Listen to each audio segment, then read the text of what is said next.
जनवरी 25। हमारी प्रतिदिन की रोटी मिनिस्ट्रीज की ओर से आप सभी को नमस्कार। आज के संदेश का शीर्षक है चित्ताकर्षक वाले चीजों से लड़ना। एलिसन किडा की ओर से। आज के पवित्र शास्त्र का भाग नीति वचन अध्याय 22 1 से 6 वचन तक। बड़े धन से अच्छा नाम अधिक चाहने योग्य है और सोने चांदी से दूसरों की प्रसन्नता उत्तम है। धनी और निर्धन दोनों एक दूसरे से मिलते हैं, यहोवा उन दोनों का करता है। चतुर मनुष्य विपत्ति को आते देखकर छिप जाता है, परंतु भोले लोग आगे बढ़कर दंड भोगते हैं। नम्रता और यहोवा के भय मानने का फल धन, महिमा और जीवन होता है। टेढ़े मनुष्य के मार्ग में कांटे और फंदे रहते हैं, परंतु जो अपने प्राणों की रक्षा करता वह उनसे दूर रहता है। लड़के को उसी मार्ग की शिक्षा दे जिसमें उसको चलना चाहिए, और वह बुढ़ापे में भी उससे ना हटेगा। मुख्य वचन नीति वचन अध्याय 22 वचन 6।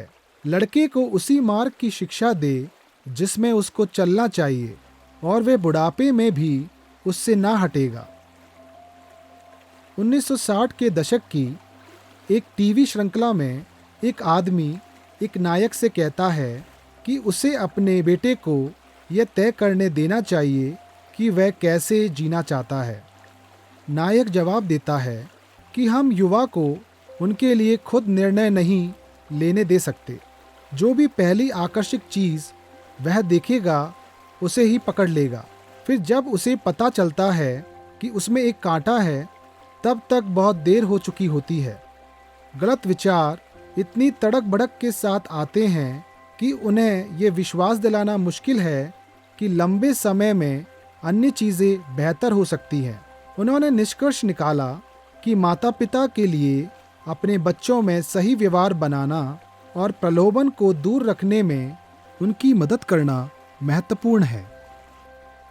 नायक के शब्द नीति वचन में पाए जाने वाले ज्ञान से संबंधित हैं।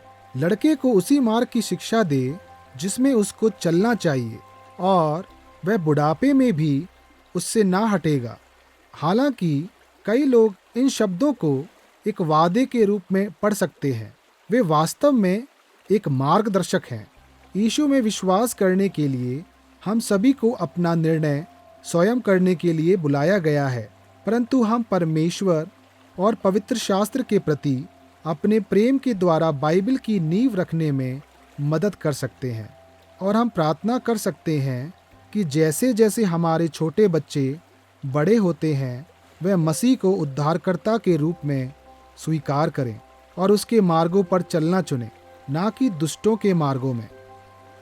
पवित्र आत्मा की सक्षमता के माध्यम से चित्ताकर्षक चीज़ों पर हमारी अपनी जीत भी शक्तिशाली गवाही है।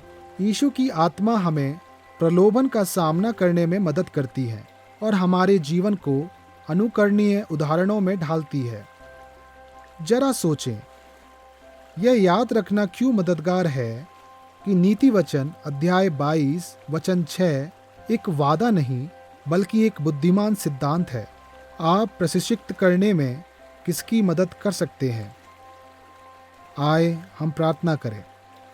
प्रिय पिता, आपने मेरे जीवन में जिन बच्चों को दिया है, उनके हृदयों में आपके मूल्यों को स्थापित करने में मेरी मदद करें।